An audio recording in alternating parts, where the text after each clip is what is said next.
In this video, I will show you how to download Steam for PC Windows 11. This should be a quick and easy tutorial to follow, but before we do continue, please consider leaving a like on the video and also subscribing to the channel. I really do appreciate it. Downloading the Steam app is very handy as it saves you going onto a web browser and you can just launch and use Steam from your desktop PC. Now to get started, what you want to do is open up a new internet browser, come across to google.com, and in the Google search, you want to go ahead and search for download Steam. Now what you want to do is click onto the top result, and what the top link is going to do is take you directly to the install page. So from here, just go ahead and click install Steam. It should already be selected for your appropriate platform, whether that's Windows or Mac, or maybe it's Android or something like that. And once that's done, you can see we got the Steam set up here. Give that a click.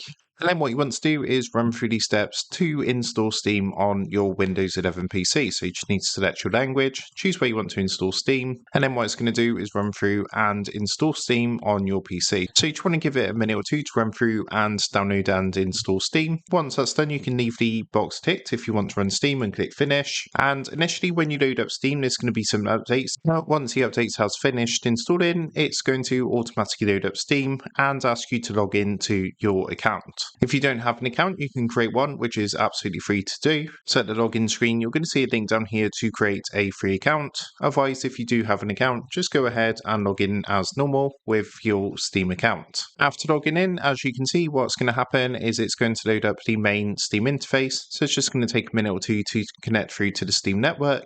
And as you can see, Steam has loaded through successfully. So that is how to go ahead and download Steam on a Windows PC on Windows 11. With that being said, I hope this quick tutorial did help you out today. And if this did help you out, I would really appreciate it if you was to consider dropping down below the video, leaving a like, and also subscribing to the channel. With that being said, I just want to take a minute. Thank you guys for watching this quick tutorial, and I will see you in the next video.